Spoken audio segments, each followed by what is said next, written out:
যে খবরে নজর রাখবো, বীরভূমের মতো এবার তমলুকেও তৃণমূলের কোর কমিটি। তমলুকে কোর কমিটির সভাপতি করা হয়েছে ঋতব্রত বন্দ্যোপাধ্যায়কে। আপনাদেরকে এই মুহূর্তে বড় খবর দিচ্ছি, যেখানে কিছুদিন আগে আমরা দেখলাম যে বীরভূমের সেখানে যে কোর কমিটি করা হয়েছিল, এবার বীরভূমের মতন একইভাবে তমলুকেও তৃণমূলের কোর কমিটি করা হয়েছে এবং তমলুকের কোর কমিটির সভাপতি করা হয়েছে ঋতব্রত বন্দ্যোপাধ্যায়কে। সভাপতি ছাড়াও 8 জন ওই কমিটির সদস্য রয়েছেন। শুভেন্দুর গড়ে সংগঠনকে আরও শক্তিশালী করতেই এই কোর কমিটি গঠন করা হয়েছে। বিরোধী দলনেতার গড়ে এই কোর কমিটি গঠন করলো এবার তৃণমূল। সেখানে সংগঠনকে মজবুত করার লক্ষ্যেই তৃণমূলের কোর কমিটি গঠন। এবার তমলুকে বীরভূমের মতো এবার তমলুকে সেখানেও এই কোর কমিটি গঠন করা হয়েছে। তমলুকে কোর কমিটির সভাপতি করা হয়েছে ঋতব্রত বন্দ্যোপাধ্যায়কে এবং এই সভাপতি ছাড়াও 8 জন রয়েছেন এই কমিটির সদস্য হিসেবে। বিশেষ প্রতিনিধি দেবজ্যোতি ঘোষ এই মুহূর্তে আমাদের সঙ্গে টেলিফোনে রয়েছেন।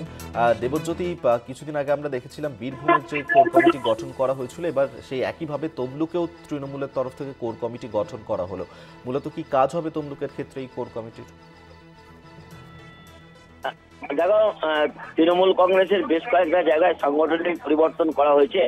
তমলুক নিয়ে বেশ কিছু আইএনটিটিউসির যে সংগঠন, সেখানে বেশ কিছু সমস্যা দেখা দিয়েছিল এবং সেই জন্যই কিন্তু তৃণমূল কংগ্রেসের পক্ষ থেকে আজকে পরিষ্কার করে জানিয়ে দেওয়া হয়েছে, একটা কোর কমিটি গঠন করে দেওয়া হয়েছে। সেই কোর কমিটি কিন্তু পরিচালনা করবেন এই তমলুকের যে সাংগঠনিক জেলা রয়েছে সেখানে সংগঠন, কারণ অত্যন্ত গুরুত্বপূর্ণ একটি জায়গা, কারণ এখানে প্রচুর পরিমাণ শিল্পের ব্যবস্থা রয়েছে। সেই জায়গাটায় সাংগঠনিক এই পরিবর্তন অত্যন্ত গুরুত্বপূর্ণ এবং তৃণমূল কংগ্রেসের পক্ষ থেকে যেটা জানানো হয়েছে, যেসব জায়গাতে সমস্যা রয়েছে, বিভিন্ন গোষ্ঠী সমস্যা রয়েছে, সেই সব জায়গাতেই তারা এই কোর কমিটিগুলো গঠন করছেন। সেই দিক থেকে অত্যন্ত গুরুত্বপূর্ণ হচ্ছে আজকে আইএনটিটিউসির যে সাংগঠনিক পরিবর্তন হয়েছে এবং তার মাথাতে কিন্তু আইএনটিটিউসির সভাপতি হিসেবে ঋতব্রত বন্দ্যোপাধ্যায়কেই রাখা হয়েছে। অভিক, ধন্যবাদ দেবজ্যোতি। দেবজ্যোতি ঘোষ বিশেষ প্রতিনিধি আমাদের সঙ্গে টেলিফোনে ছিল।